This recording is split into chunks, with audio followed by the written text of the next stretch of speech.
And then once we're actually through all the material, it'll just be doing skills checks and getting all that stuff knocked out. And some of you are in pretty good shape for skills checks, and some of us are not in really good shape, and we need to do some skills checks.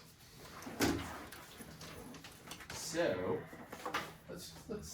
we got two things to talk about today. One's kind of short. There's two MyOpen math, the two final MyOpen maths that I'll give you for credit. I don't want to assign anything. There might be one more, just so you have practice. But there are two MyOpen maths, and one is on what are called alternating series, and that's what we're going to start with today. And then the other one is what's called power series, which we're going to talk about today. But this alternating series stuff, this is like the easiest of all the series stuff. I think you're gonna like it. It's pretty chill. So let's start there. Alternating series. So if I've got, let's just start off with an old friend. What is that series called? It's got a special name. It's got a couple names. We could call it a variety of things. Harmonic series. Yes. So this is. And one of the things I want to suggest to you, and I've seen people missing stuff on the series questions because they weren't writing out what the series looked like. So this is 1 over 1 plus 1 over 2, 1 over 3, 1 over 4, on up. They've known about this series for a long, long time. And this series is a P series with P equals 1, so we know it diverges because P is less than or equal to 1. That's what P series does for us. This is that boundary line between convergent ones and non-convergent and divergent ones. So this thing just adds up. If you keep adding this up, it adds up to infinity. But what if I did this to it, and I put a minus 1 to the n plus 1 over n on it? So now let's write out, what does this series look like? When n equals 1, the exponent on the negative 1 is 2. So it's a plus 1 over 1. When n is 2, then that's negative 1 cubed. So it's negative 1 over 2. And then can you see that this is just going to flip plus minus every time that power goes up? You start to get used to seeing these things. So we got this series here. I'm going to put minus plus forevermore. So this is called the harmonic series, as Leo told us. This is called the alternating harmonic series.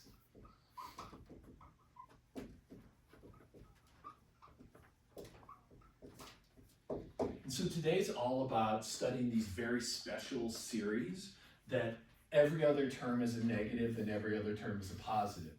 So they are alternating. This alternating means alternating sign is what's alternating. So your plus, minus, plus, minus, plus, minus, or minus, plus, minus, plus.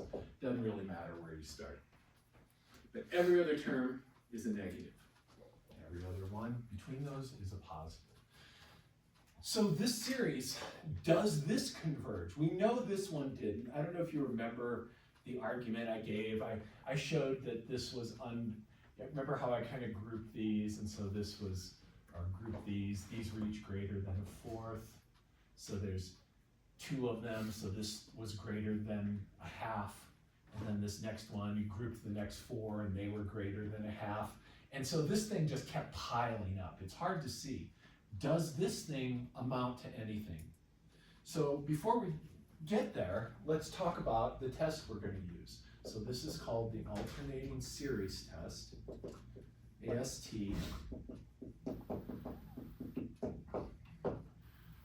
When you're doing these series, when you're on the skills checks and you're answering, does this converge or diverge? You want to be referencing tests, limit comparison test, ratio test. What am I doing? Tell me, the reader, what am I doing here? So when you have an alternating series, this is probably the one you're going to use. It basically says this. We've got some series, and I've got minus 1 to the n, and then I've got this u sub n part. So this is the alternating part, and then this here, the u sub n's are not alternating. So these are not alternating. Bless you. So for example, over here, in this series, even though and this could also be, I'll put this here in case that would help. That could also start like that. Doesn't matter. It doesn't matter if you start on a negative or a positive, is what I'm saying. But here, this thing looks like this. It's minus 1 to the n plus 1. It goes from 1 to infinity, 1 over n. So this here, this 1 over n is the u sub n part. It's the part without the minus 1 to the n on it. Just take off the alternation. In other words, take the absolute value of the terms. That's what the u sub n is. So you need to be able to take the non-alternating part and at least pull that out. So this series converges if we've got three things. First off, we've got those u sub n's are all not alternating themselves. If I had like minus 1 to the n, and then I had some weird thing like this there, sine of n, this thing could be changing signs. This could be getting positive or negative. I don't know. This is a weird ass series. So what I'm saying is, after I take off the alternation, this thing doesn't change sign. That'll always be the case for you. And then we have u sub n is decreasing. So in other words, u sub n is greater than or equal to, and we can put equals here, u sub n plus 1. So each term, as you go down, becomes less in magnitude. So each subsequent term, we'll talk about how to show that, gets smaller. Or stays the same, but for us, getting smaller is going to be the thing. And then this is going to be easy. This I'm going to make easy for you pretty much. And then this will be the one where you have to use some calculus, that the u sub n's die out. They have to die away. If they don't die away, we have that alternating, the divergence test. If your terms don't die out, you don't converge. So we have to have that. But if these three things are met, the series converges. You don't have to compare it to anybody. You don't have to do a ratio, nothing like that. You're just like, hey, this thing is an alternating series. I'm going to use the AST. So let's look at the alternating harmonic.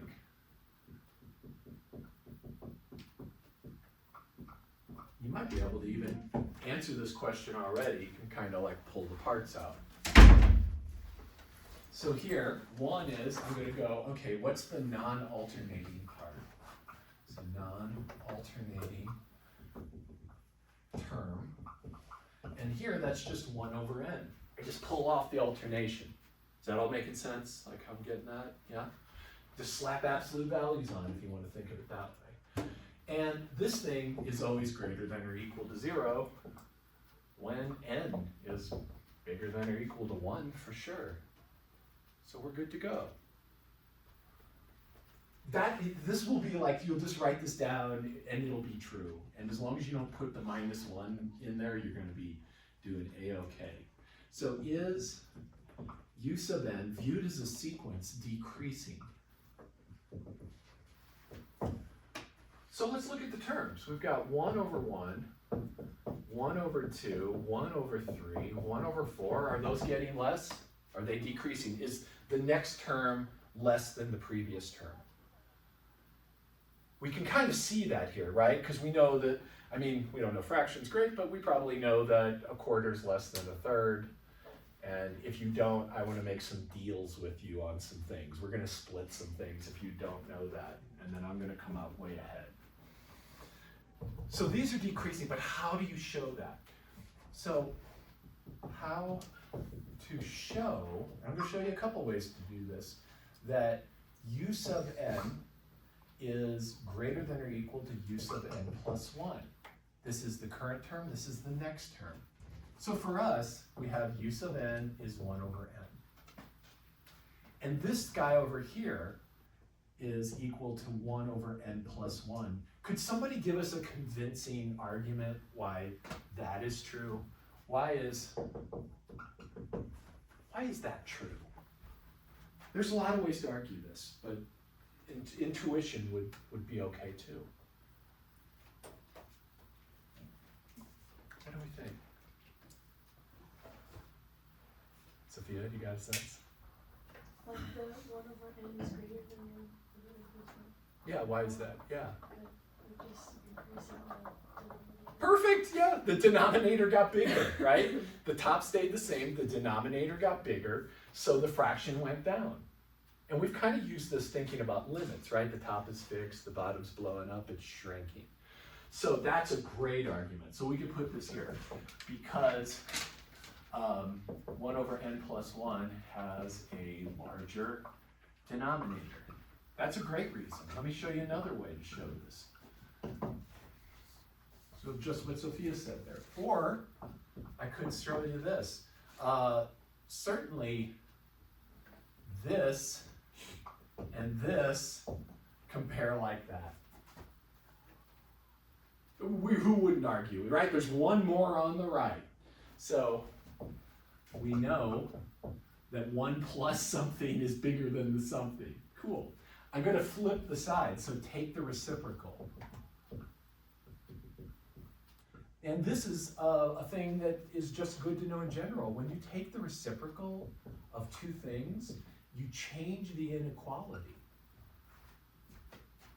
So if you flip an inequality, if I know that this is less than this, and I flip both of these, it flips the inequality.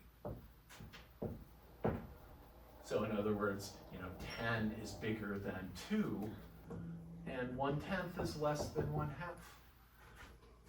So they're kind of like things you know already, but maybe haven't thought of much at all. And then there's one more way I could show you this. So let's let f at n equal 1 over n. We're going to do some calculus. I'm going to show that's a decreasing function. How do I show this is decreasing as n gets bigger with calculus?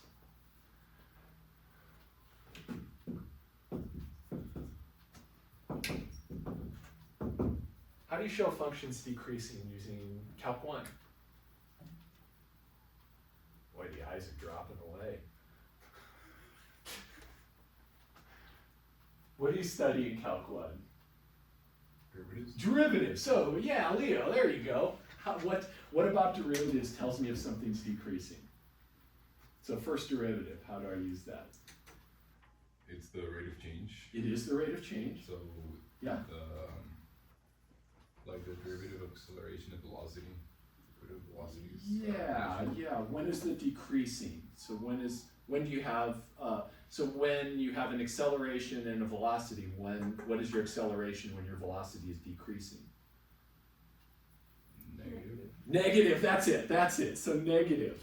So when I have a negative rate of change, if f prime of n is less than 0, then f is decreasing.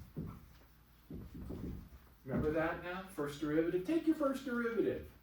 Everybody's remembering this, more or less, and if you aren't, I'm not going to push on you. So what is the derivative of that guy? Let me help power rule it. See how ready I am to write? What am I going to write? Negative 1 over n squared. I like it, thanks. Cool. Negative 1 over n squared, yeah. Is that negative when n is anything except 0? What's 1 over n squared? Is that positive or negative? That's positive, right? Because it's squared. So no matter what n is, this is positive. When I slap the negative on it, this thing is negative. So this is less than 0 whenever n isn't 0. So that means your function is decreasing. F is decreasing as n gets bigger. So that's another way to show this. I would like any of these. You hear me? I take even this one here. This is great. It's like intuitive. But give me a reason. Your favorite reason. Any reason. Just address it so I don't have to go, why? Because I will say that. And don't make me put pass-ish on your thing. I'll probably pass you, but I'll put pass-ish on there. So, what do we got here? We've got 1 over n is our non-alternating part. It is decreasing. Yes, we just showed that. And then, last thing I got to check is what is the limit of the u sub n? It's the limit of 1 over n as n goes to infinity. And what's that? What's that critter? 0. Thank you. That is 0. Because that top is fixed, that bottom's blowing up. And people, are you trying to read what I wrote down there, Mia? Yeah. Godspeed. Wait, can you read up to here even? Just the last line. Okay, it says implies, so there's an arrow. F is decreasing as n gets bigger. Okay. Does that help? Yeah. Okay. It's not easy. It ain't easy up here in front even, like just sitting in front of it. I think Quinn can barely see it. Yeah. I mean, I can barely see it. So, because of this, so we've got all 3 conditions met. This one is just easy. Just pull off the -1 to the end. This will always be, I'm always going to give you this.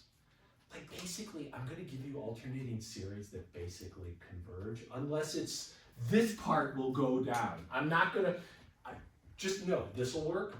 This will work. Let's just do school psychology. Not in the wild, but in this class, that'll work, that'll work. You just have to really show me that. And check it, because that might not happen. So let's take a look at a few things right after we summarize. So this converges by the alternating series test. And I've checked these 3 things.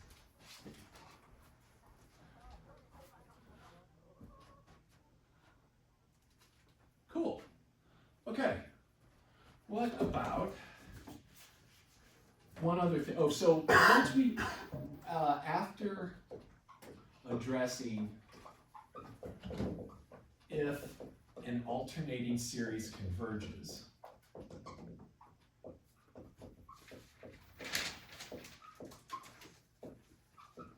if it converges, we have another question to ask. Then we check to see if it's absolutely convergent. We check to see if it is absolutely convergent. And that just means take off the alternation. So just the u sub n series, i.e.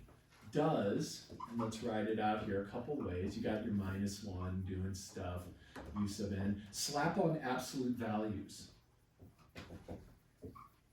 So this is absolute value, which is just this with no alternation. So remove the alternation and ask the same question again. Does the series converge? And it may or may not. So let's look at this one, this very specific one that we have over here. You're only going to do this if the original series converges, because if this first one diverges, it's going to get worse if you're not subtracting. It's just going to pile up faster. So, is the alternating harmonic series, I'll write it like that, absolutely convergent? And you tell me, is it? Is that serious? Take a minute. I know there's a lot pulling together.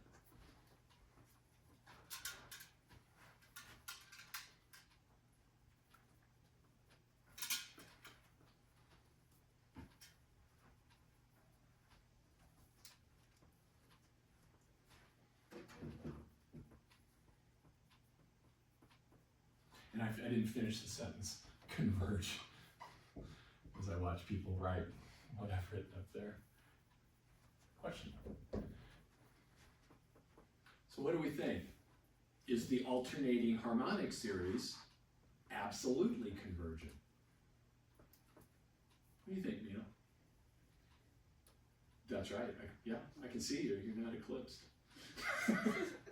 Things have aligned. What do you think? So let's look at it together. So the absolute value of this, the absolute version, is this. Does that converge? It doesn't. Why? You're right. It just doesn't. Okay, what is the name for that series? Oh, it's like harmonic. That's the harmonic. What kind of a P? What's the P for the P series? Or what? There you go. I knew you could do it. I know you were doubting yourself in a minute. But this diverges because it's a P series with P equals 1, which is less than or equal to 1, or it's just the harmonic series, and that always, the harmonic series diverges. If you walk out of this class with something stuck in your brain crawl, have it be that. Harmonic series diverges. You could just say that to someone and they'll be like, what are you talking about? And you're like, Adam, you need calc, man. And then you just walk away. So this series, so if not, if the absolute version, so if the original converges, but the absolute version does not, but absolute version diverges, the series is conditionally convergent. So the original series is conditionally convergent.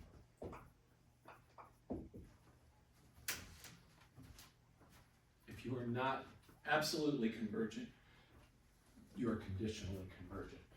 So this series is conditionally convergent.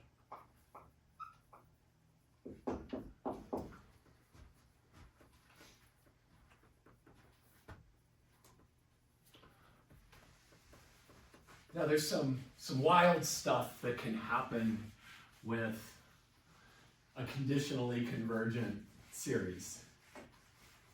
And I'll tell you, it's not going to make sense what I'm about to say, but it's true. And it's weird. And I don't know that I even understand it fully. But, fun fact, fun, weird, wild fact. A conditionally, this is pretty advanced stuff, convergent series can be rearranged. And this is one of those strange things that happens. It's about as strange as the stuff we looked at the very beginning with the Ramanujan weird series play. It can be rearranged to add up to any number you want.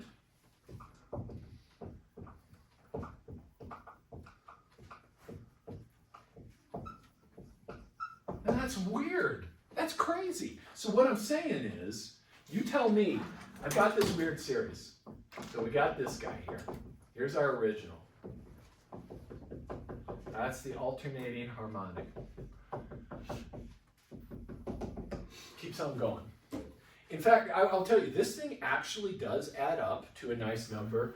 We know we can add it. We can work this out, and we'll probably see this maybe Monday for our last day of stuff.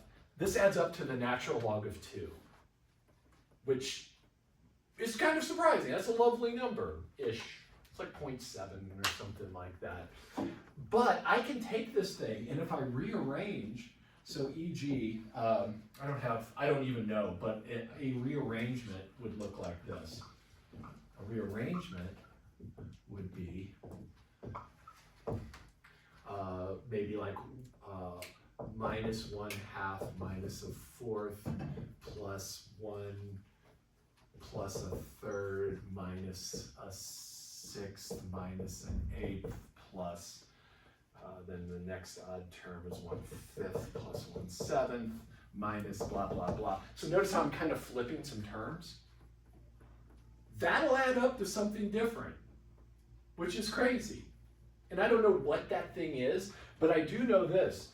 You tell me what number you want it to add up to. So I asked Axel, and Axel's like, of course I want it to add up to e to the pi. Right? That's what you always say. Yeah. Who's keeping his tent mates up, just talking about this shit.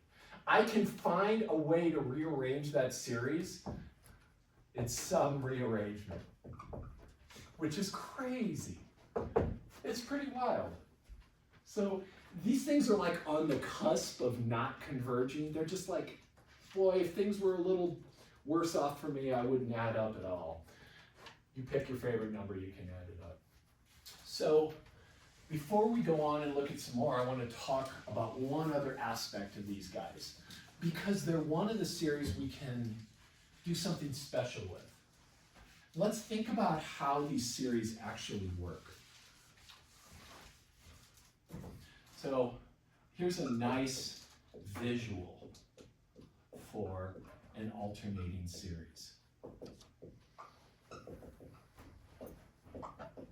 So let's write them out. So I've got U1 minus U2 plus U3 minus U4 plus U5 minus plus forevermore. And those U's are positive quantities because the alternation is the negative stuff that I'm tossing in there. So you can make a picture for this. You can say the first one, here's U1, this is the number line. So this is the real numbers. I'm going to put U1 right there. Actually, sorry, starting a little further over this way. There's U1. So this is the first partial sum, U1. The second partial sum is S2, and it's just the sum of these guys, so it's U1 minus U2. Well, check it out. U1 minus U2 says just go backwards U2 units, and there's U1 minus U2. I'm going to call that S2, second partial sum. And then what happens, what's S3? Which direction do I move for S3? To the right, because I'm adding, right? So S3 is U1 minus U2, so where we're at, but then we add on U3. So I'm going to move to the right. Now here's where it matters that these guys are getting smaller in magnitude, because when I move plus U3 over to here to get the third partial sum, I fall short because these things are getting smaller, so I don't move as far. And then I go back. The next one is going to be minus U4 plus U5 minus U6 plus U7 minus blah, blah, blah. And you narrow in on the sum. So a couple things we can say is that the sum will be somewhere in between U1 and U1 minus U2. Or the true sum is somewhere between here and here. The true sum is between any of these two things, two steps that we made. So the true sum is always between the current partial sum and the next partial sum.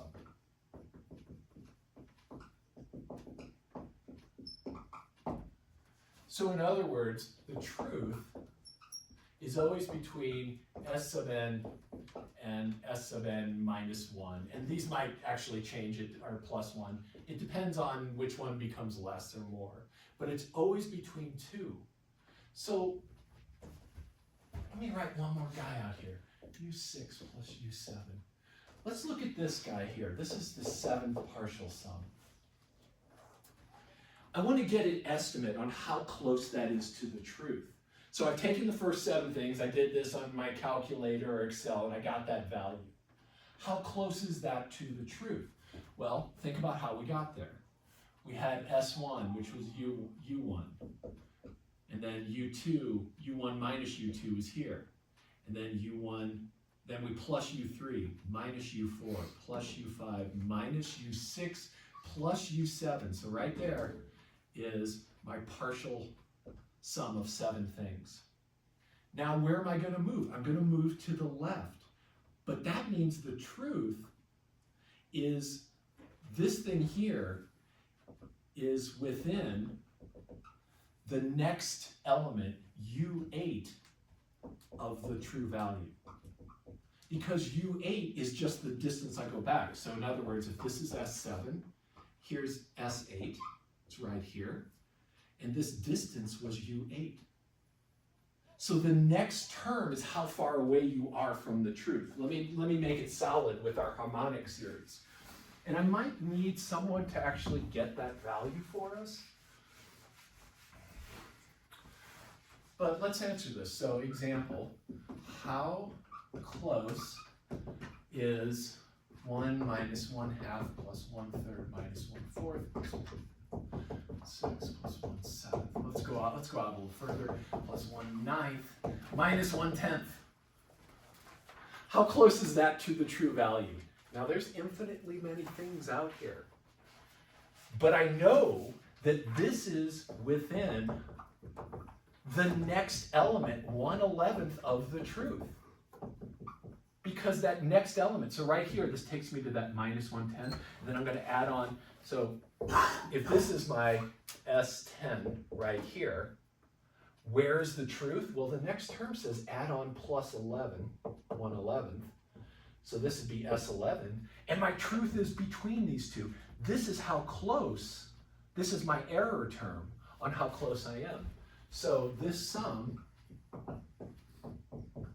is within 1/11 of the true value.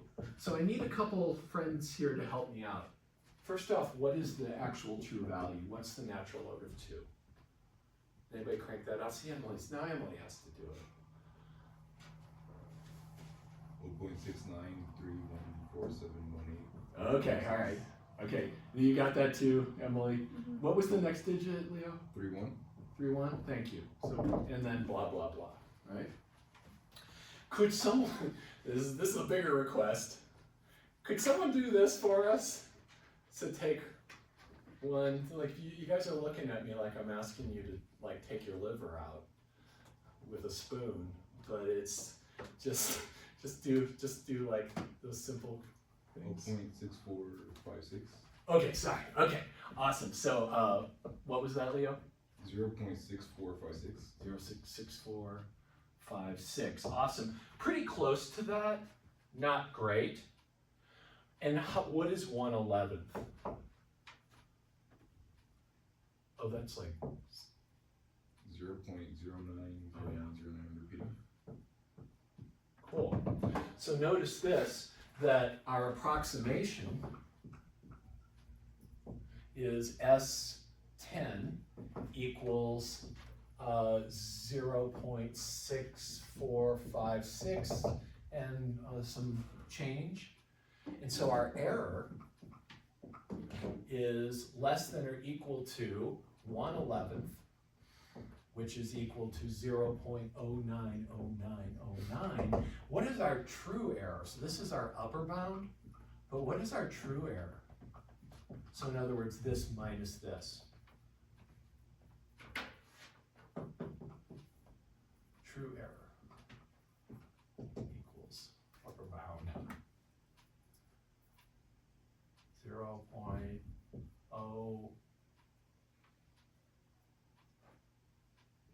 0475. Cool. So this is a pretty big upper bound on the error, right? Like we're way within that realm, but we can get an estimate on it. And let me show you how I could use this. So here's the true error. If we went out further, we would get a better estimate. Here's how we can figure out how to make that estimate. How many terms do I need to be within the certain designated precision? So to find the number of terms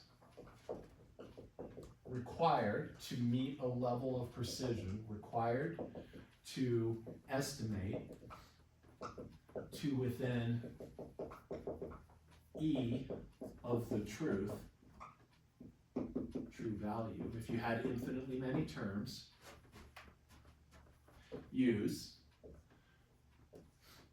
nth partial sum minus the true value is less than or equal to the next term. Use of n plus 1. So how do I use this here? Example. How many terms in the alternating harmonic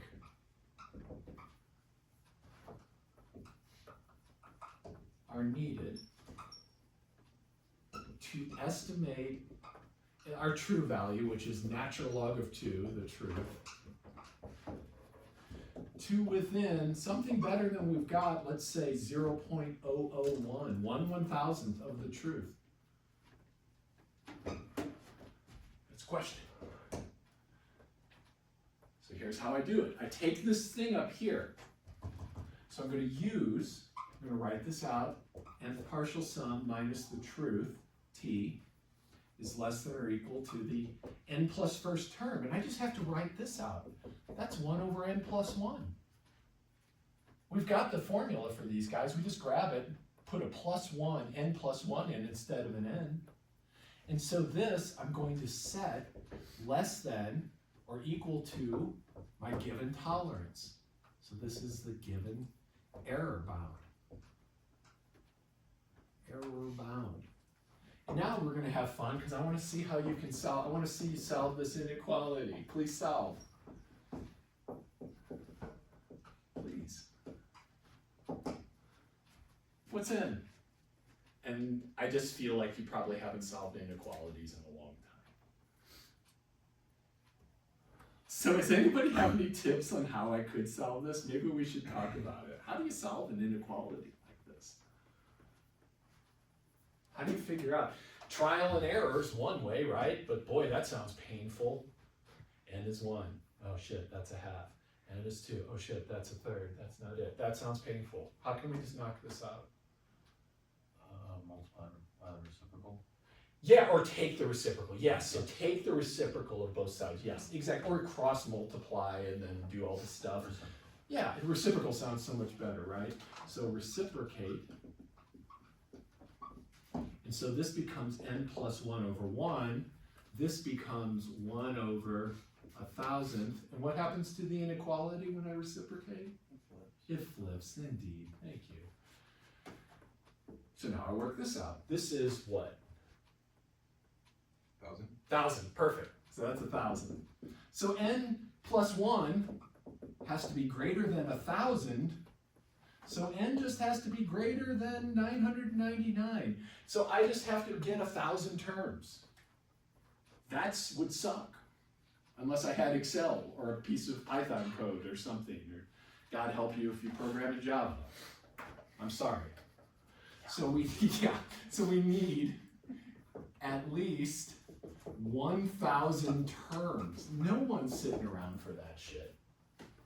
That's Code Town. That's why we have robots that are our servants, and we make them do all the things that would take us forever.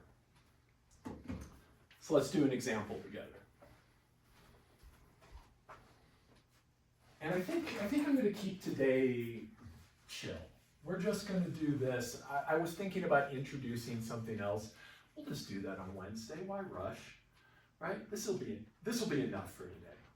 Right? Everybody be cool with that. Sophia, you want more? Okay. All right.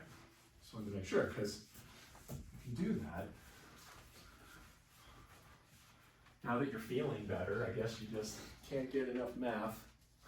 All right, so now your turn. I'm going to give you 2 questions, so we got 2. Does this, let me fix it, sorry. Oh, I'm going to make life a little bit better. Oh,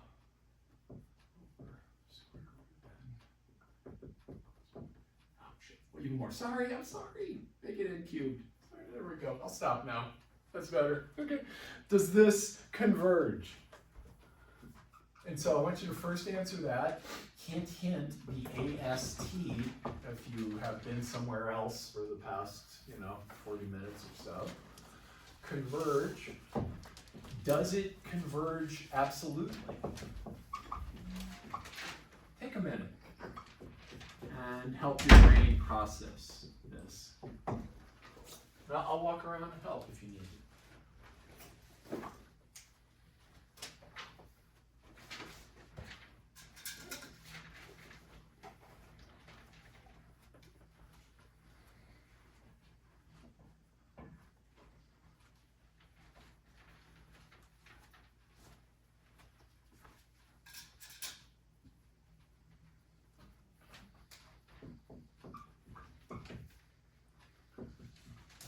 Sure you're on the right boat, you need to get the non-alternating part, right? That's just 1 over n cubed.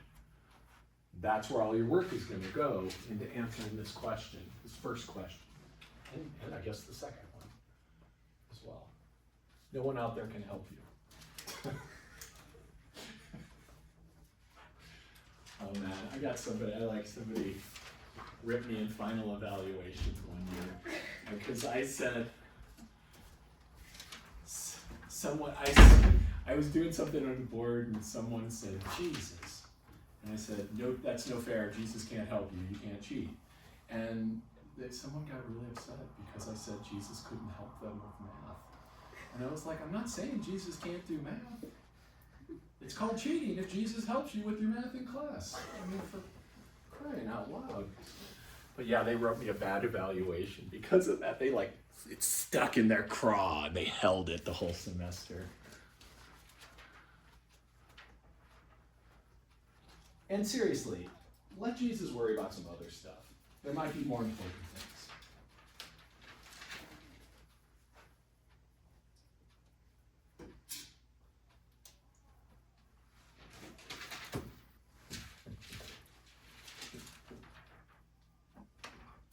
I'm going to put the questions up just to kind of help you remember.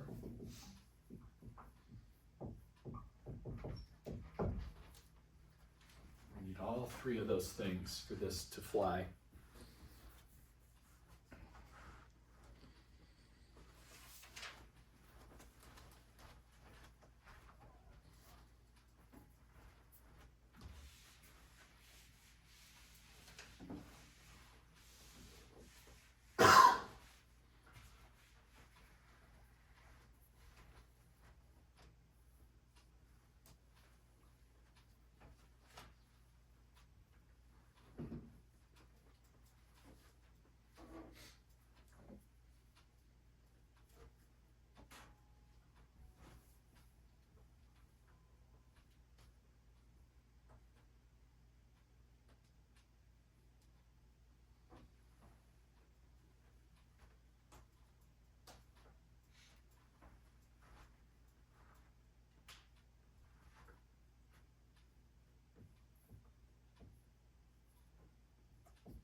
How do we feel about the decreasing part? Are we decreasing?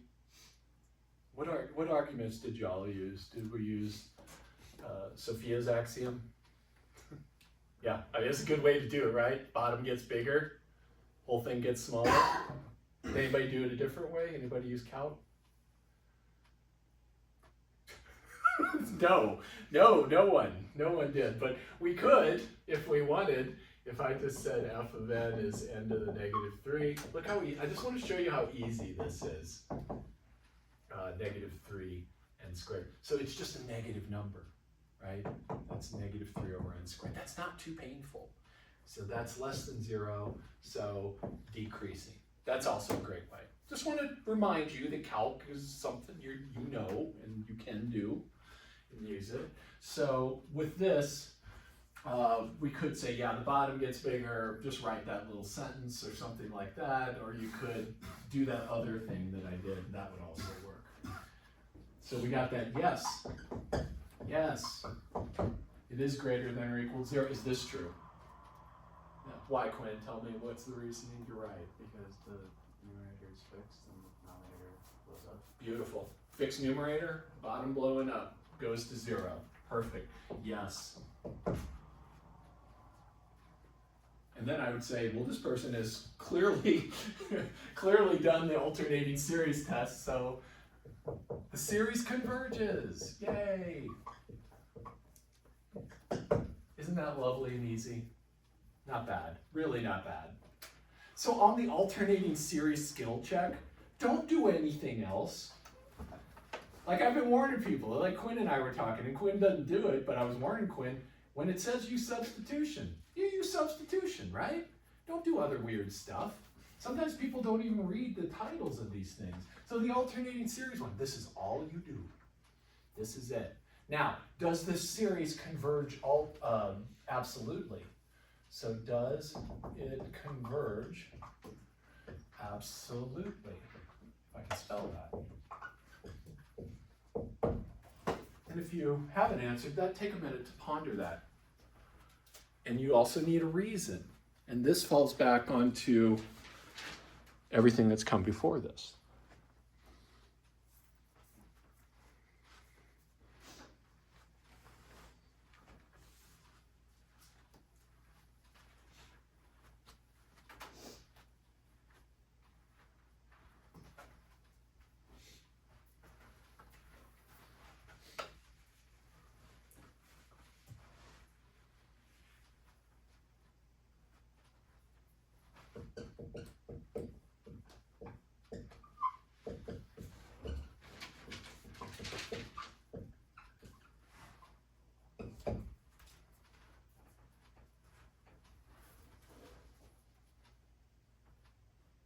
And that's kind of one we should be able to look at and answer.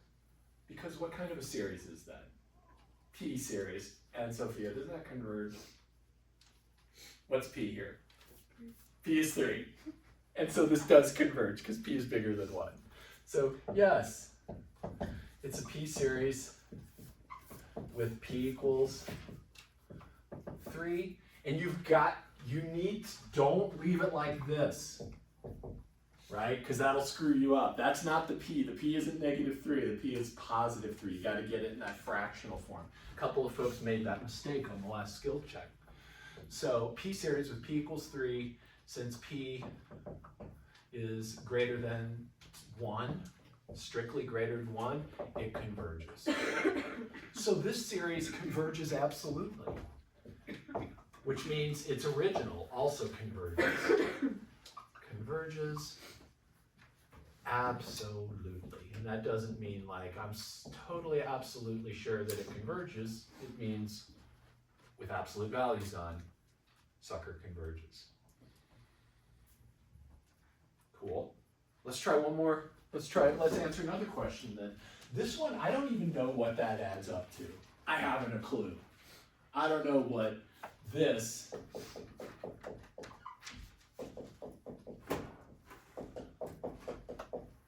adds up to, but we can figure out an estimate, and we're going to. So, first off, we're going to answer the question, how many terms do I need to get an answer to within, well, actually, whoa, I got a little spazzy here. Forgot my alternation. Oops. So now I've got the alternation on here, I think. Oh no, it's the other way, isn't it? Yep, because it starts off with a negative. Cool. So if I asked you, how close is this to the true value? Could you answer that question? So this is S6, the sixth partial sum. How close is S6 to the true value? We know this thing adds up to something because it converges. How do we discern this? What is the thing I look at? What am I looking for? Remember how this was back, forward, back, forward, back, forward, back, forward, back, forward. What am I looking for? I'm trying to be hinty here. my little boxes. So S7 minus the true val is less than or equal to what? Whatever that equals. Or sorry, 16. What is what equal? Sorry. I'm saying like the, what S6 is, am I right? Yes, so that's this, yes, Yeah. yes. But we don't know the true value, that's the I problem. don't know, but don't we solve for it? Like add all that up? We will, we will, but I need to know the bound is how close it is to the truth. Because this will be an approximation, right? Because there's still a bunch of stuff.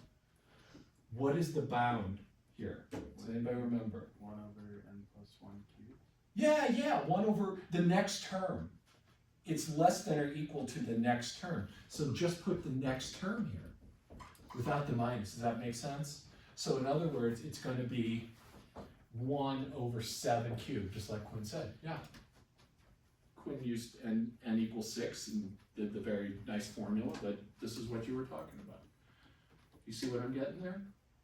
And then what is 1 over 7 cubed? I got a calculator. I got no idea what this is. 1 over, I don't know, 243? What's 7 cubed? Don't make me do it. Let's see if you can beat me to it. So I think 7 cubed is 243, but I might do. 343. It's 343. So I would have been terrible. See, thank you. So it's 1 over 343, and what is that in decimals, Sophia? 0.002915. Okay, cool. So we'll just kind of say it like that. So that's pretty close. That one's like a lot closer with just 7 terms. That cube down there really makes this thing converge faster than that alternating harmonic that we saw. So this is really good. So let's actually, what is S6? Because that's a pretty good estimate to the truth. Yes, Quinn, sorry. So you're saying 1 over 7 cubed is the next term, right? Yes, Okay. yes. Is anybody actually, can we do this? This one's a little more painful. Don't make me do it. I'll start writing it out and pretend like that means something. And it might help you actually type it in. 36 and 6 is 216. So that's the thing I need to get. Do you know me? No.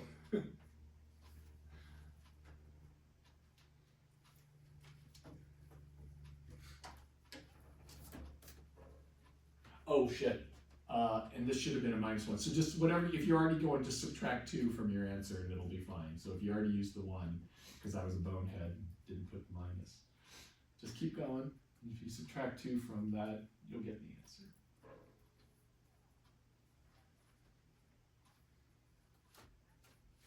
We need your actuarial skills. I bet you could use like keypad entry. Are you like really fast with that?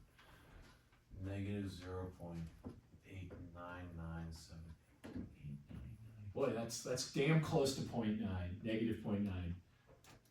Okay, yeah, how about we just say 0.9, because that all rounds up to about that. And then we'll slap on a few zeros to show we rounded from back there. Anybody else get that? All right, thank you, beautiful.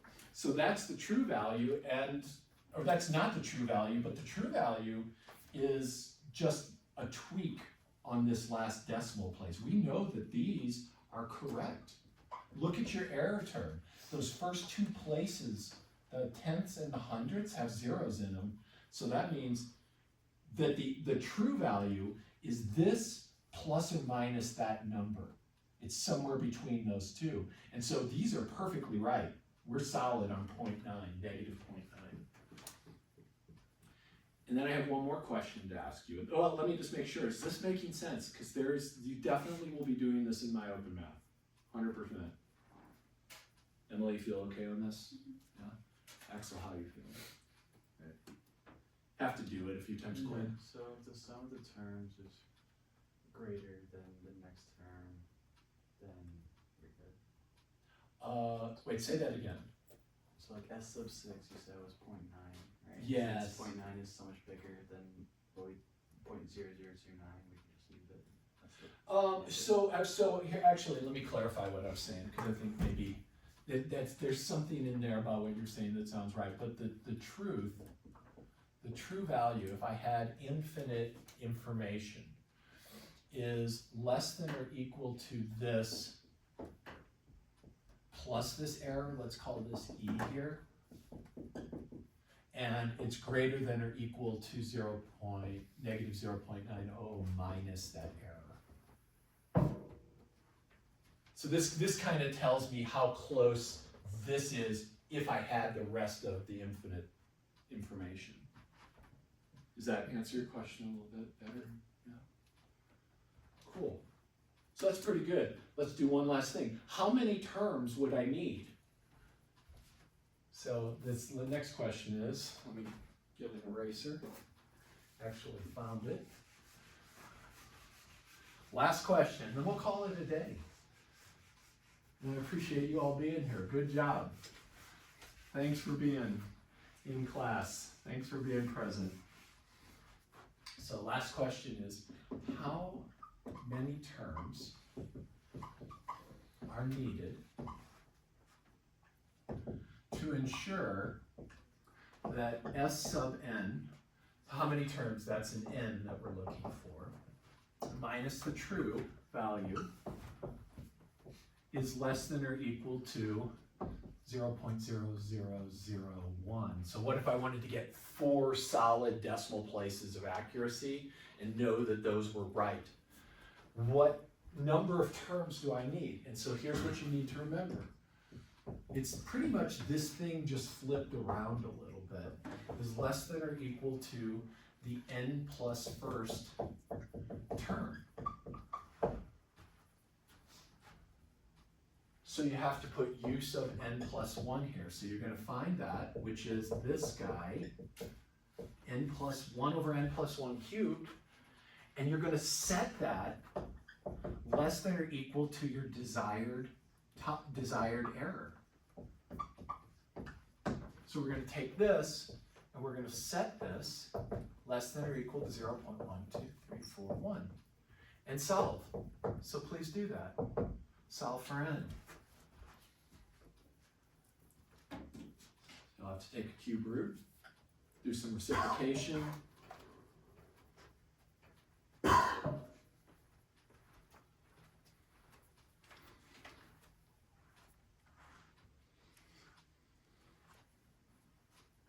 actually super curious. I bet it's not too many more terms. It might even be just a couple more.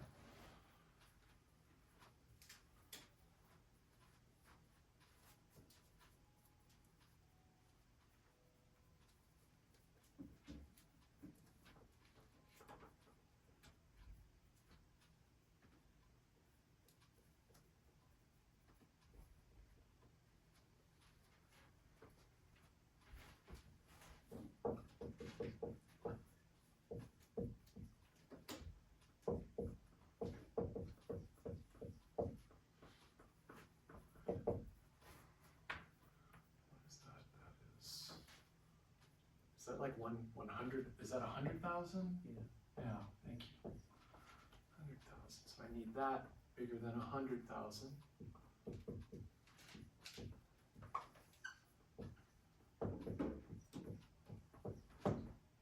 And I don't know what the cube root of 100,000 is.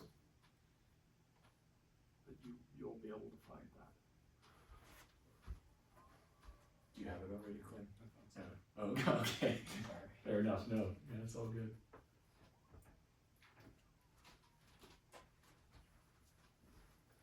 You got something, Emily? No, Not yet. Okay. No pressure. No pressures.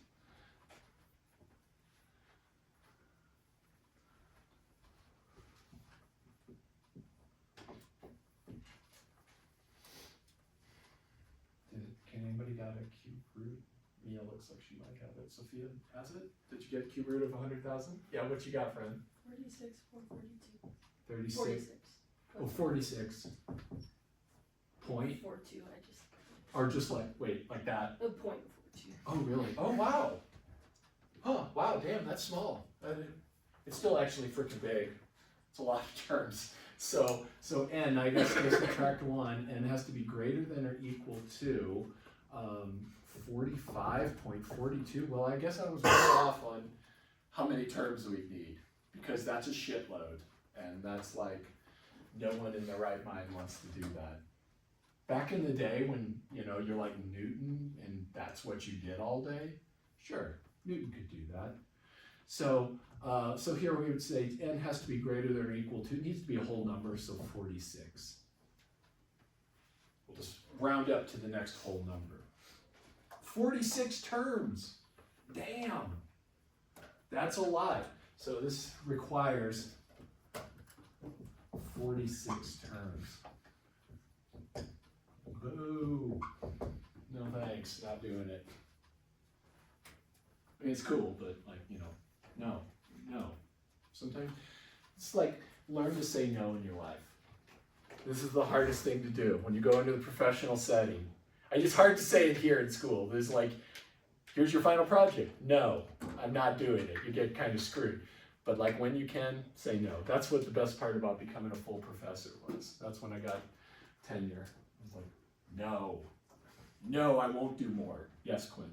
So to find the amount of times needed, you can take the reciprocal of n and the decimal provided and you solve for n.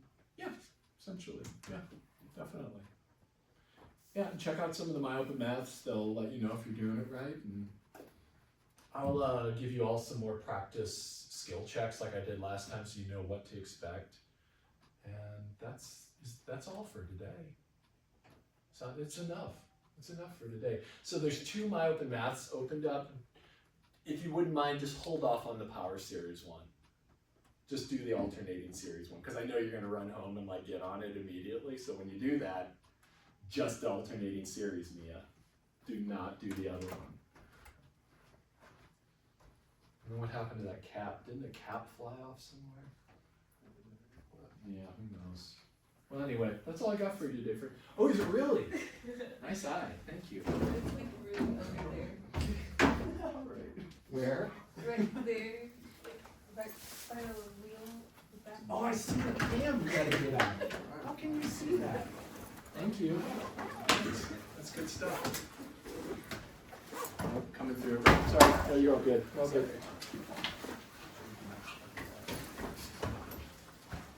Well, I'm gonna work on some times for you or something. You should just walk about those if you want to, unless you already see it. Yeah, no, I.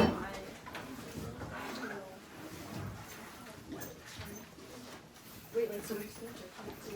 Yeah, just like whenever. Yeah, those, if you want to like, if you want to talk about those last 3 that I just got back today. I feel like, you probably felt that way too. You're like, I'm just gonna